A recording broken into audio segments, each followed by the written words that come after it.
현금 10억 원 이상 고액 자산가들의 자금을 관리하는 프라이빗 뱅커들을 두고 최근 대규모 스카우트 전쟁이 벌어졌습니다.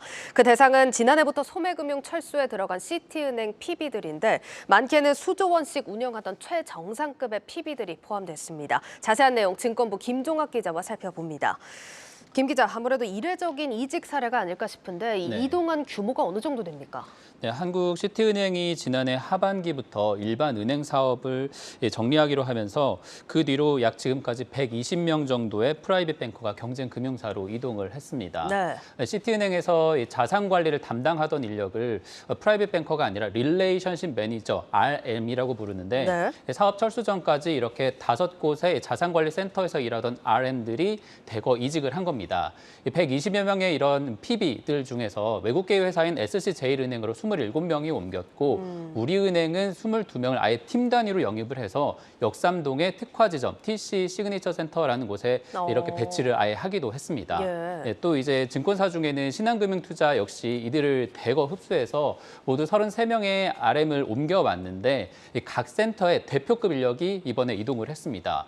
이곳의 경우에는 시티은행에서 한 손에 꼽히던 인력, 특히 우리나라에서는 1호 PB로 불리던 염정주 센터장을 비롯해서 한 명당 수천억 원씩 맡고 있던 정상급 인력들을 모두 이 팀이 모두 이동을 했습니다. 신한은행의 우량 고객과 함께 수천억 원에서 이 조단위 자금 이동의 열쇠를 쥔 이 인물들이 바로 프라이빗 뱅커들인데 아무래도 VIP 고객들과 최상위 자산 관리 노하우를 한꺼번에 확보하는 셈이어서 이 금융권에서 이들을 두고 스카우트 경쟁이 아주 치열했던 것으로 전해집니다. 예, 이게 유입되는 자금 규모도 규모지만 시티은행 PB라는 점이 포인트입니다. 이 시티은행이 자산관리 명가라고 불린다면서요? 네, 한국 시티은행의 별칭이 PB 원조, PB 사관학교라고도 불리는 곳입니다. 어느 정도냐면 이게 이 회사가 1987년 한국에서 최초로 자산관리 서비스를 선보였고 이후에 우리나라에서 금융시장이 커감에 따라서 자산관리에 필요한 국제고민 재무설계사 자격증 그리고 내부적으로 투자상품 판매 자격증 등 이제 교육 체계를 아주 체계화해온 곳입니다. 국내에서는 이 삼성증권이나 미래에셋처럼 대형 증권사들의 경우에는 이 특정 엘리트 PB들에게 의존하는 편이라고 한다면 시티은행의 경우에는 팀 단위로 자산 관리를 체계적으로 육성해서 시스템을 만들었다라는 점에서 경쟁 금융회사들이 가져오고 싶고 탐내고 영입하고 싶어 했던 것입니다.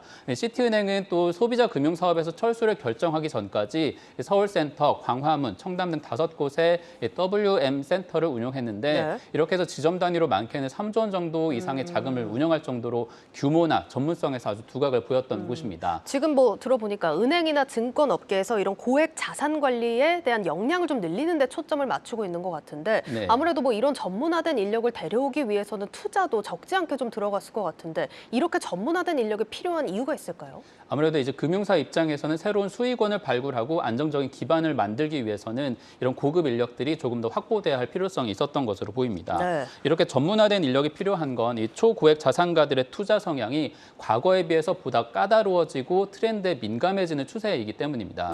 최근에 이 자산가가 된 사람들의 연령대를 조사해봤더니 60대 이하로 점점 젊어지는 추세인데다가 이 블록체인이나 암호화폐 또 해외 유망 기업처럼 이런 투자 트렌드를 조금 더 알고자 하는 환경에서 고급 정도를 제때 제공할 수 있는 능력도 금융사들에게 요구되고 있습니다.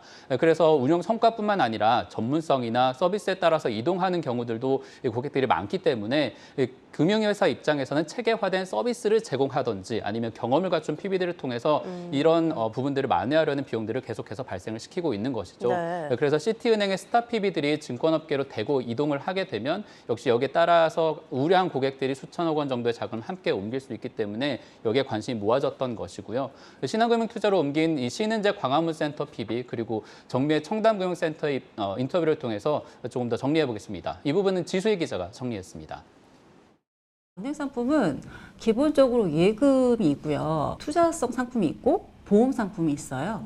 보통 이제 저희 같은 PB들은 주력으로 판매를 하는 게 펀드 투자 상품을 좀 많이 제안을 드렸었고 기본적으로 시트에서 판매하고 있던 모든 펀드들은 거의 다 여기 다 런칭이 되어 있어요. 거기에 플러스 주식과 ETF 그리고 또 랩 상품까지 같이 이제 제안을 드릴 수가 있어서 지난 1월 증권사로 옮겨오면서 가장 재미를 봤던 투자 상품은 바로 LG 에너지솔루션 공모주입니다.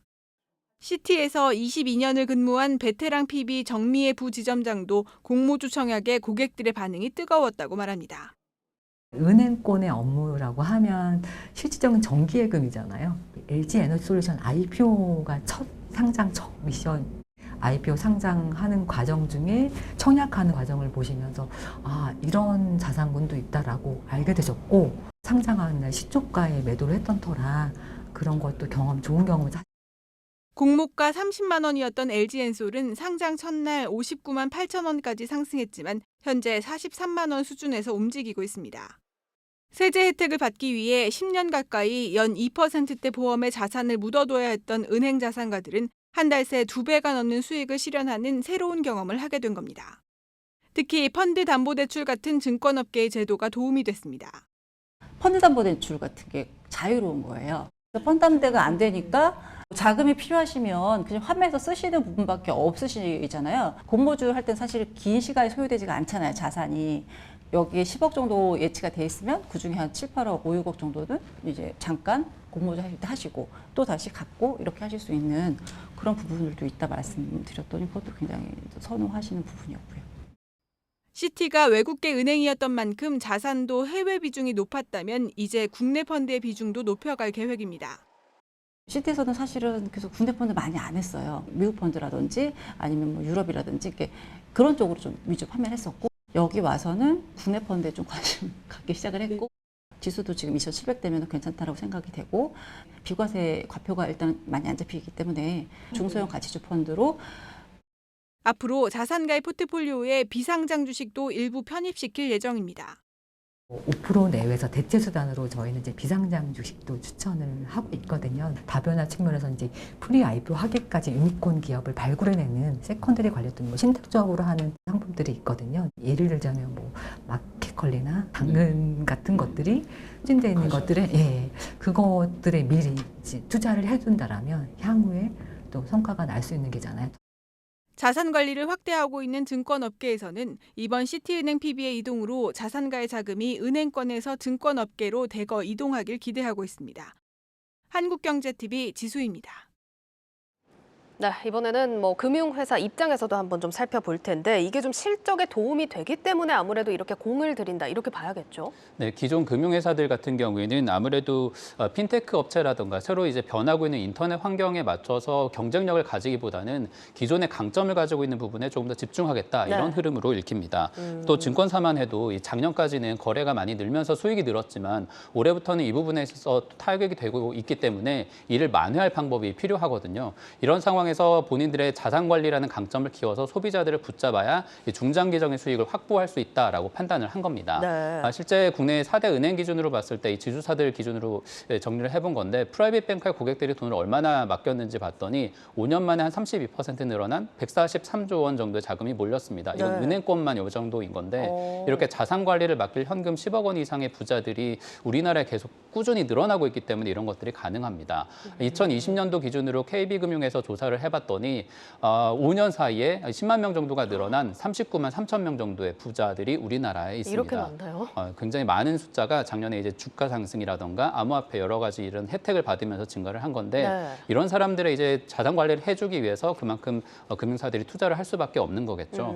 초고액 자산가 그룹만으로도 이 일반 단일 기관과 똑같은 수익률도 낼 수 있고 고객하고도 수익을 나누는 그런 효과가 있기 때문에 네. 이런 부분에 있어서는 집중적으로 이제 금융사들이 마케팅을 하는 것이고요. 가령 이제 당근마켓이나 컬리처럼 아직 상장을 하지 않은 기업들에는 이런 자산가들만의 전용 상품, 사모펀드를 만들어서 투자를 할 수 있도록 유도하거나 작년에 K뱅크 유상증자 같은 경우 일반인들은 접근하기 힘든 상품들을 네. 또 모아서 투자를 할 수 있도록 해주기 때문에 이 부분에 있어서는 분명히 조금 더 벌고 싶어하는 자산가들의 수요가 있는 것 같습니다. 네, 알겠습니다. 자, 이렇게 고급 인력 PB들을 좀 유입을 하면서 금융업계에서는 좀 어떤 변화가 일어날지 좀 지켜보셔야겠습니다. 자, 마지막으로 오늘 내용 유튜브 제목과 해시태그 어떻게 정리할까요? 네, 유튜브 제목은 수익 목마른 증권사, 불붙은 자산관리 경쟁이라고 정했고요. 네. 해시태그는 10억 부자 40만 시대, 부자 따라가는 법, 원조 PB가 뜬다로 하겠습니다. 네, 알겠습니다. 여기까지 듣겠습니다. 증권부 김종학 기자였습니다.